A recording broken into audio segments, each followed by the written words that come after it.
Ya, baiklah, kita lanjutkan tadi diskusi yang tertunda, Bang Masinton. Jadi, responnya PKS? Apa responnya itu? Katanya dibilang, jangan begitulah Bang, jangan suuzon mulu Bang. Nggak ada seuzon. Nah, tentu Nggak baik, katanya nggak baik. nggak pernah lah, kita mana pernah seuzon sama partai lain.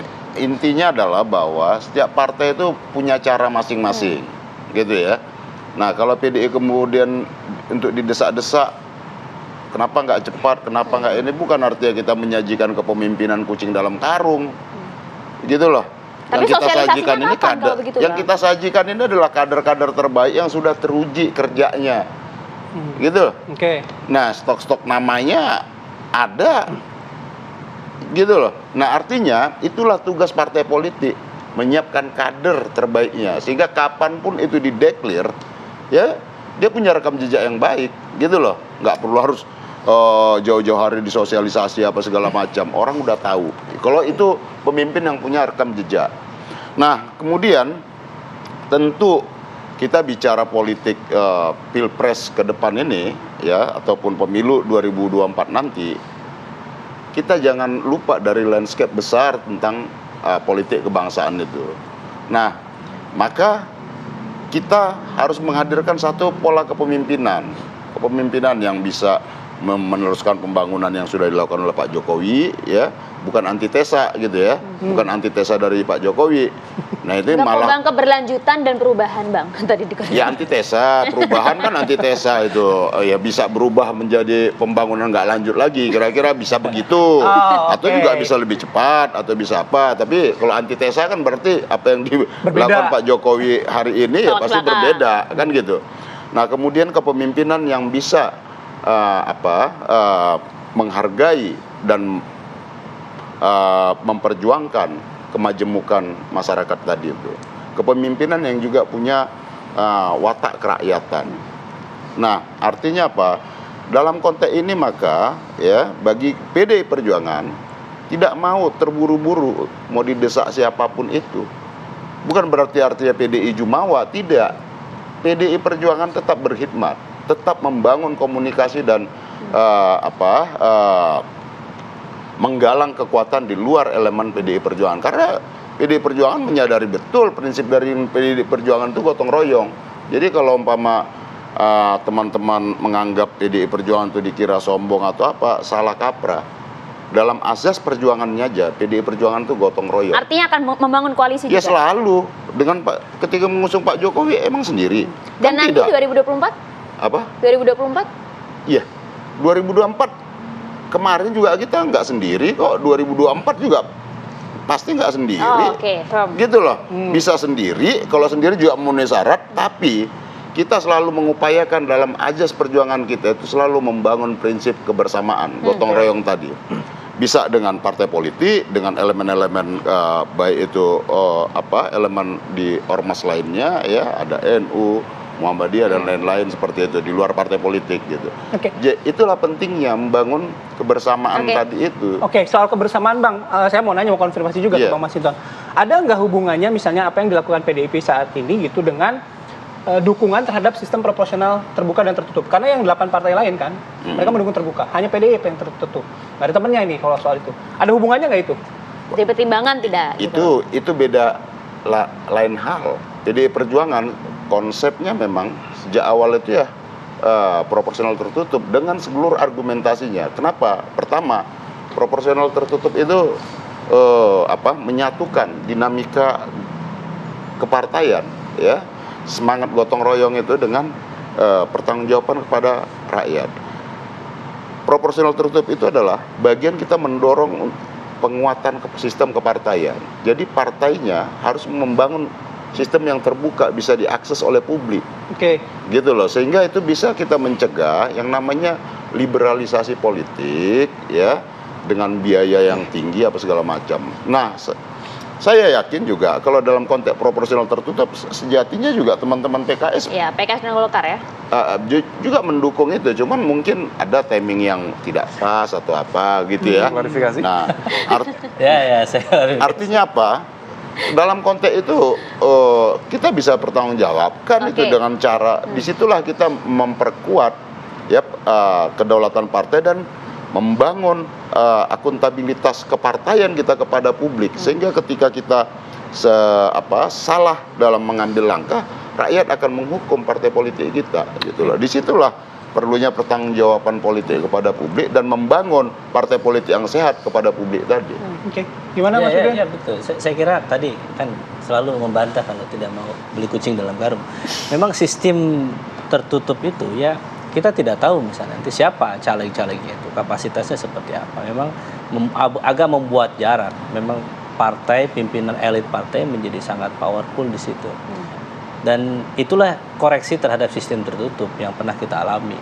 Kenapa ada sistem terbuka itu. Jadi saya melihat sistem terbuka ini saat ini sudah teruji. Bagaimana masyarakat bisa tahu kualitas caleg itu. Jadi ketika dia misalnya tidak hanya ditentukan oleh nomor urut, tetapi siapapun punya hak yang sama untuk menjadi anggota dewan. Itu lebih fairness memang di situ. Meskipun PKS sempat sepakat.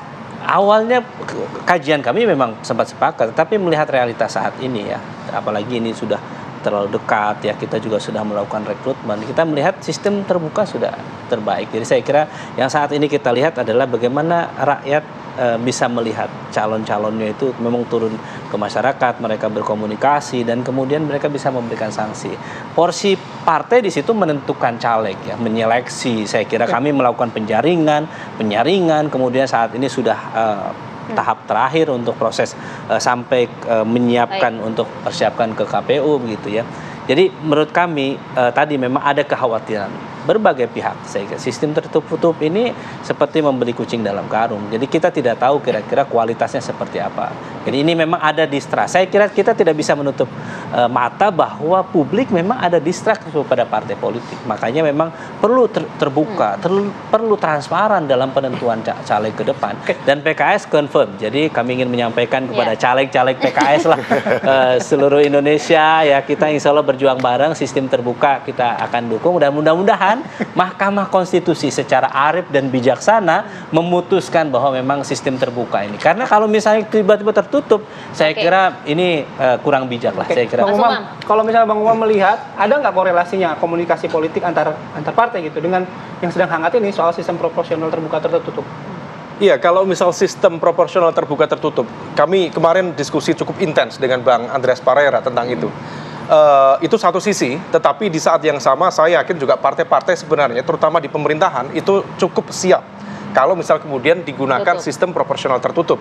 Karena bagaimanapun juga betul memang money politics gitu tidak dilakukan oleh kader-kader di tingkat caleg, tetapi partai politik tetap akan melakukan itu untuk mengamankan basis suaranya. Dan yang punya logistik itu adalah mereka yang berada di pemerintahan.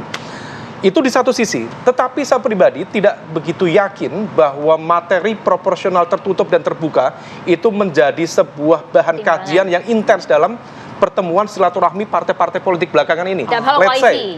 Let's say antara Golkar dengan PKS, mungkin dengan bahasa lain itu hanya kamuflase saja. Faktanya lebih banyak tentu ini berkomunikasi, membuka ruang komunikasi terkait dengan mana yang possible, mana yang lebih memungkinkan untuk mendapatkan kemenangan pada rekonfigurasi tadi, koalisi menuju Pilpres 2024. Secara general, kalau misalnya kita merujuk pada Jeffrey Friedman, ada 3 faktor yang membentuk koalisi. Mulai pertama faktor ideologis, kedua faktor historis, ketiga faktor pragmatis. Kalau kita rujuk dari 3, most likely tidak ada faktor ideologis yang cukup kuat, historis tidak begitu kuat, hanya kalkulasi pragmatis yang kemudian membuat konfigurasi ini menjadi cukup cair. Oleh karena itu, yang terjadi dengan teman-teman di PKS bertemu teman-teman Golkar, kemudian kemarin Nasdem juga ketemu Golkar, sebenarnya ini adu magnet politik. Mana yang kuat magnet politiknya? Apakah KIB ataukah partai koalisi perubahan? Kalau misal kemudian koalisi perubahan lebih kuat, seperti yang disampaikan Pak Paloh kemarin, bisa saja kemudian Golkar bergabung, atau sebaliknya, vice versa. Kalau KIB lebih kuat, maka tidak menutup kemungkinan ini partainya Mas Pipin atau yang lain berpotensi masuk ke KIB. Oleh karena itu ini ujian soliditas menuju Pilpres 2024. Waktu akan menentukan. Baik, Kang Aceh, betulkah demikian Kang Aceh bahwa ini sebenarnya cuma cek ombak aja, melihat mana yang lebih kuat dari dua kubu ini? Ini pengamatannya juga salah. Jadi justru yang banyak didiskusikan oleh kita dalam pertemuan, bisa ditanya ke Pak Pipin, justru berbicara soal kebangsaan, bicara soal sistem demokrasi yang berkualitas, bicara soal membangun pilar-pilar yang kuat itu ya. Walaupun terjadi perbedaan ideologis katakanlah antara PKS dengan Partai Golkar, tetapi kita punya komitmen yang kuat untuk bagaimana mengedepankan upaya untuk meningkatkan kualitas demokrasi. Ternyata justru yang paling banyak kita menampilkan data-data dan kajian kita masing-masing tentang sistem pemilu di dalam perbincangan itu. Tanya itu sama Pak Pipin waktu kemarin. Jadi karena itu saya kira semangat dari kita membangun komunikasi ini sesungguhnya adalah kita ingin menunjukkan kepada masyarakat bahwa segregasi yang diakibatkan oleh polarisasi politik, baik karena politik identitas atau perbedaan pilihan partai politik, itu tidak boleh membuat masyarakat menjadi terpecah belah. Komunikasi politik bahwa kami sebagai partai politik membicarakan tentang isu-isu politik, yaitu adalah tugas dari partai politik membicarakan tentang politik. Kalau misalnya tidak membicarakan tentang politik, ya jangan jadi partai politik gitu. Jadi karena itu pendidikan politik untuk masyarakat itu yang kemudian disepakati oleh sejumlah partai ya. Jadi kita tunggu nih deklarasinya kapan PKS. Jadi biar nggak ada seuzon lagi dari partai lain. Sama kita juga tunggu deklarasinya di PDIP kapan. Oke. Terima kasih Mas Pipin, Bang Umam, Bang Masinton, Kang Aceh juga makasih sudah bergabung sama kami. Kita lihat nanti perkembangannya, waktunya masih panjang, jadi jangan bosan nanti kami undang lagi untuk bisa bicara hal lain.